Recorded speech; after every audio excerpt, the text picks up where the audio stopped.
When I was a little kid, the two things I loved most in life were Godzilla and NES games.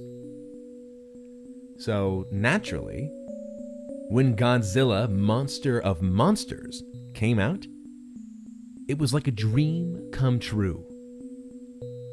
Well, almost. To sum it up, most of the game revolved around getting through very repetitive outer space levels while smashing up tanks and jets, and then fighting against Godzilla's monster enemies. Overall, it was pretty mediocre, but back then I didn't care. When I got the game as a present for my 10th birthday, I played it night and day, as much as I could. Unfortunately, I had traded the game for Amagon a year later, much to my regret when I found out what that game was like.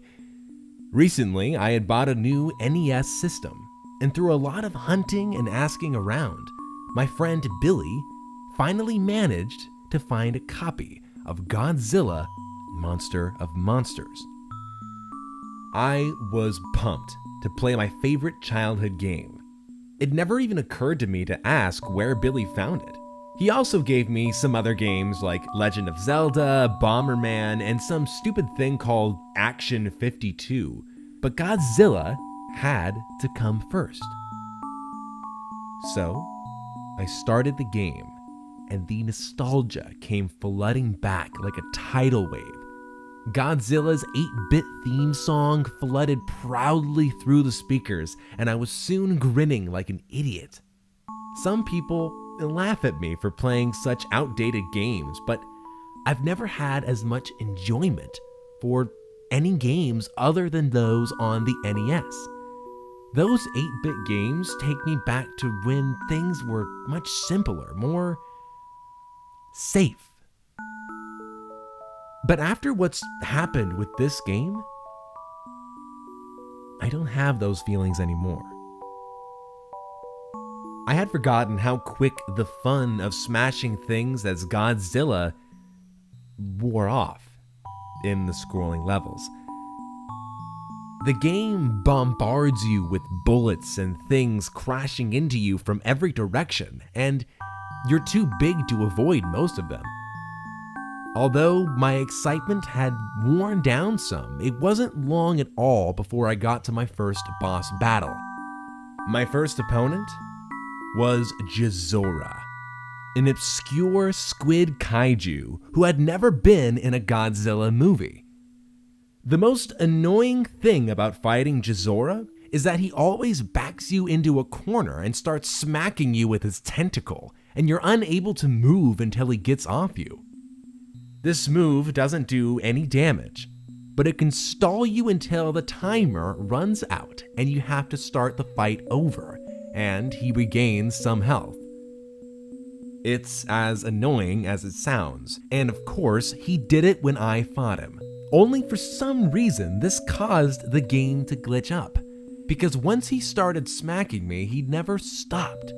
The timer is supposed to end the fight in about 40 seconds, but this lasted for nearly 5 minutes. After a while, the graphics started to mess up, with little red blocks all over the place, which was weird. But I just took the game out, blew on it, and then started again.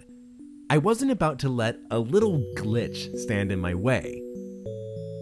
So, I started again, and this time defeated Jizora and the level's other boss monster, Mogera, without any problems. So then, it was on to the next planet, Mars. I browsed around the board and found something unexpected. Where Varen's piece should have been, there was instead a piece representing Titanosaurus. There were only 10 kaiju in the game, and Titanosaurus was not one of them. Or so I thought. Perhaps Titanosaurus was originally intended to be in the game, but was swapped out with Varen for some reason. So I began to feel very excited. Not only was I playing my favorite game, but I was playing a prototype of some sort with a new monster. Needless to say, I ran through the levels as fast as I could to see Titanosaurus in action. I fought Jazora again and beat him before he could do his tentacle smack. But this time, the glitch started happening when he died. Jazora's sprite didn't sink to the bottom, but instead seemed to be devoured by the glitch. And his eye started randomly spawning all over the screen. I know now that these glitches with Jazora were my first warning sign that something was very wrong with this game. But foolishly, I ignored it and proceeded on to fight Mogera, who this time had a glitch of his own. Mogera was twice the size he should have been, which startled me. He was also considerably harder to beat than usual, which is to say, not at all, but soon I had defeated him also, and when he died, yet another glitch happened.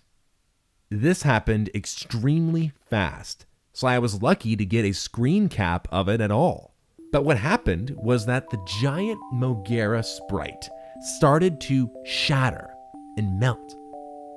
Also, if you look at the garbled text at the right corner of the screen, you'll notice what appears to be a bird in a cage.